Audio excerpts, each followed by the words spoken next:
Okay, let's jump straight into it. If you're dealing with real estate in Ontario, you know we've got a massive point of friction right now. It's what I call the illusion of control. Landlords and their reps will literally spend hours drafting up these supposedly ironclad lease agreements, right? They're carefully slipping in all these clauses to protect their precious properties. But here's the catch, and it's a big one. So many of those carefully crafted clauses, they're nothing more than ink on a page. They give this cozy illusion of control, but absolutely zero actual legal protection. So in this explainer, we're going to break down exactly which lease clauses just do not hold up in Ontario, pulling from some really critical industry insights. All right, Section 1, the illusion of the lease. What sounds reasonable versus what is actually legal. Let's get into it. So there's a very real tension here. We've all seen clauses put in with the best of intentions, right? Take this classic, and I mean, we hear this all the time. I want the listing to say no pets. If you're an agent, you hear this, every single day? A landlord has this beautifully renovated unit. Maybe they just put in pristine hardwood floors, so boom, they immediately want a blanket ban on animals. And honestly, it seems like a completely simple, reasonable request from a property owner. But for the purpose of this explainer, we've got to look past the request and focus on the hard reality. And just look at the harsh contrast here. On one side, you have the landlord's totally firm expectation of banning pets. But then on the other side, you've got Ontario law. And the law dictates that no pets clauses in standard residential leases are generally just completely void and unenforceable. Like, you can write it in, both parties can sign it, shake hands, whatever, but legally, that clause basically doesn't exist. Now, you might be wondering why this happens. Well, it all comes down to the Residential Tenancies Act. This is the absolute ultimate authority that agents, landlords, and tenants have to answer to in Ontario. The RTA lays out exactly what terms are legally permitted. And the absolute biggest takeaway here? The Act straight up overrides any contradictory agreements made between individuals. You know, our role isn't just to lease a home for top dollar, it's to protect our clients. And true protection, that starts with answering to the rule of law. Moving on to Section 2, myth-busting, pets and deposits. We're going to break down the most common lease assumptions.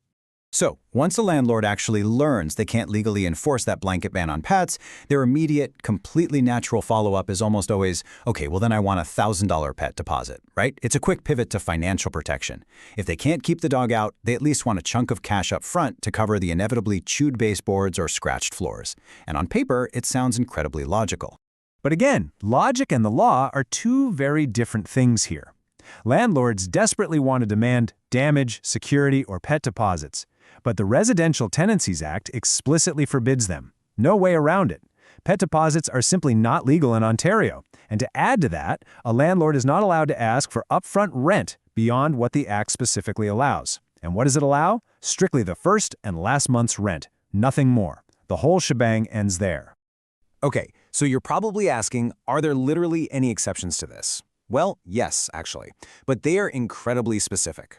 While your standard no pets clause is void, restrictions can actually hold up if they are part of a condominium's declarations. Condo bylaws operate under completely different parameters, so they actually can enforce pet rules. The other rare exception is if there are legitimate documented health and safety restrictions. So this is exactly why reviewing those condo declarations and bylaws is an absolute must before you even think about drafting a lease.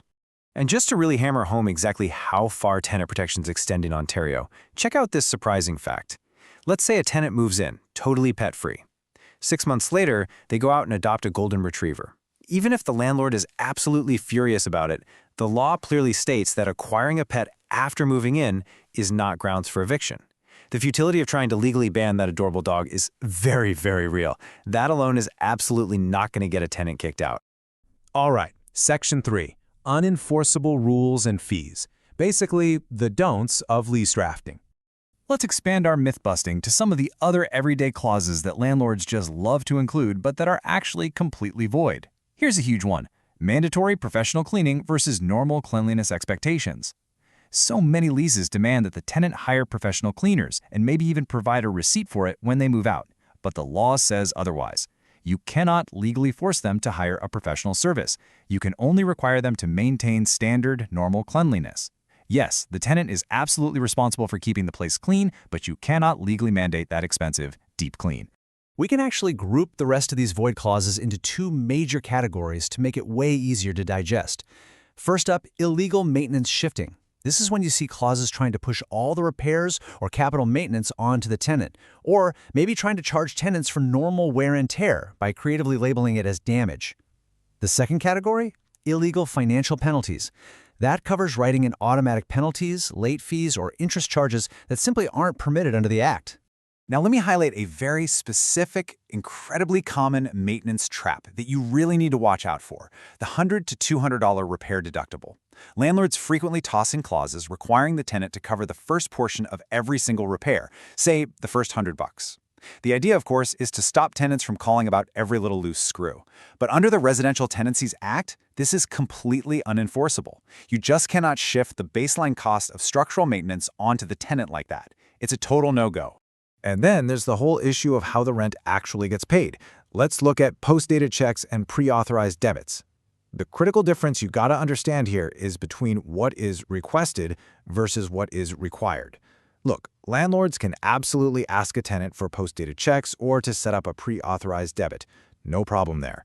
However, they cannot mandate these payment methods as a hard condition of the tenancy.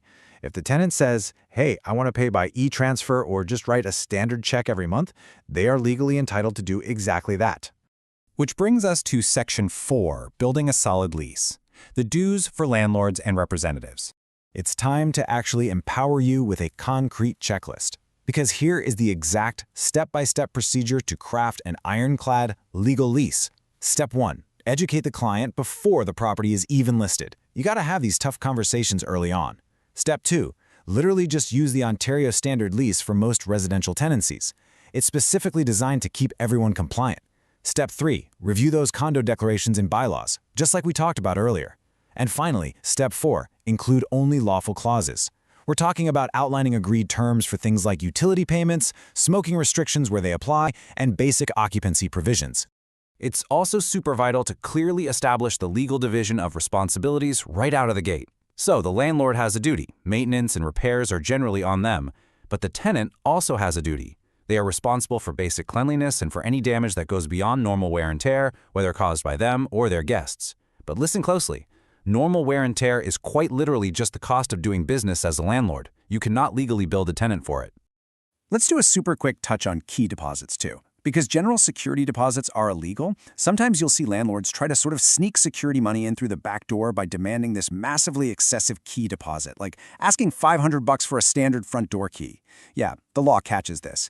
Key or fob deposits are allowed, but they must be strictly limited to the actual replacement cost. So they have to be reasonable, and they absolutely must be refundable. So the absolutely crucial takeaway of this entire explainer really boils down to this one absolute rule. If a clause contradicts the law, it won't stand, regardless of what both parties agree to.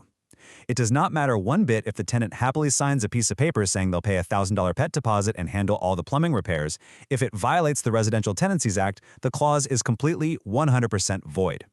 That whole illusion of control, it shatters the absolute second it hits a legal dispute.